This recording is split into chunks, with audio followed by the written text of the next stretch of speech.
back in my younger days, used to be a club near where I live called Chaps, right? I used to pass there all the time. And back in them days, gay people wear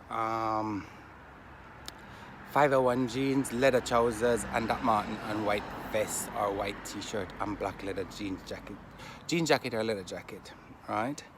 So I used to always pass, and I was like, I would love to go in that place. So late at night, I used to leave my flat, and I used to go and sit near the playhouse. They got the Catholic Head Church in Scotland, and I used to go and sit on the step of the Catholic Church, pray first, and I would sit down and I would wait and I would wait and I would wait, and I would like, no, I'm not going, and I would go home. And I would do that like loads of night, and I was like, wonder if they're gonna let me in. Wonder if they're gonna let me. I don't know if I tell this story before. Maybe I tell it in writing. So I'd do it for months. Go over there, sit down, think, because when you go to the door, right, it's a little arch. Somebody look through, and you have to ring a buzzer, and they have to, like, if they don't want to let you in, they have to say, oh, we're not going to let him in, and that's it. Or if you look too gay or too straight, whatever, back them days, they just look down through the ash and wouldn't let you in. And I'm praying, if I go there, I hope they let me in, because I wouldn't want nobody to see me at the door.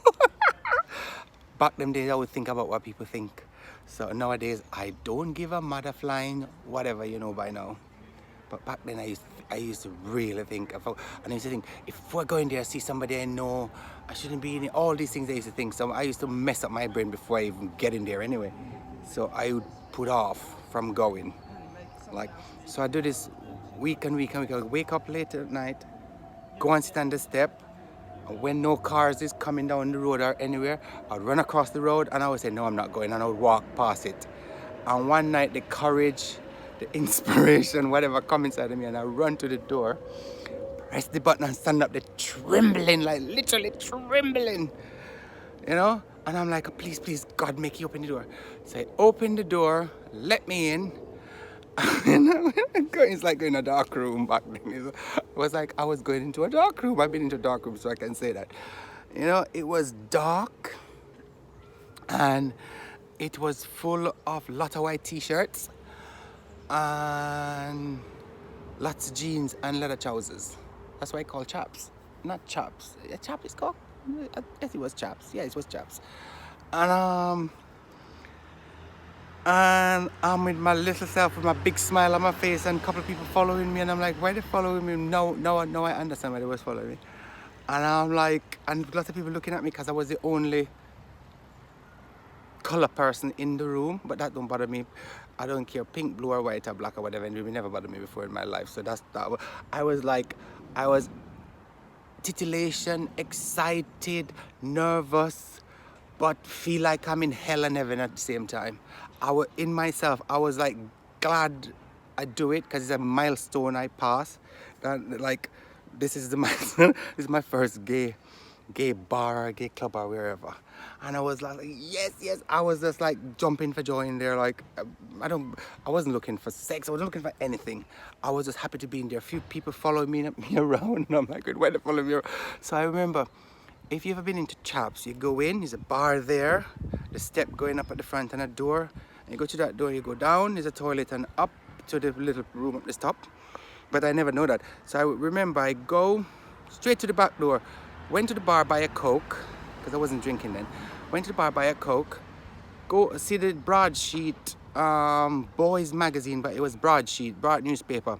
So I was in the corner killing myself with life, going through it. A couple of people, are you all right? And I said, yeah, I'm cool, no problem. You know? And then I pushed the red door at the back, and I see step going down, step going up. I think I went down, and I went down to the toilet, and I come back up straight away. And I went up the stairs, and a couple of people was looking. I was just laughing. I was just smiling, not laughing. I wasn't finding it funny. I was just happy because I'd done something that I always wanted done. And it was exciting. It was super exciting. So I stayed in there for a little while, and then a few people follow me, and I'm like, and after a while I drink my Coke, read a couple of things, and I just left.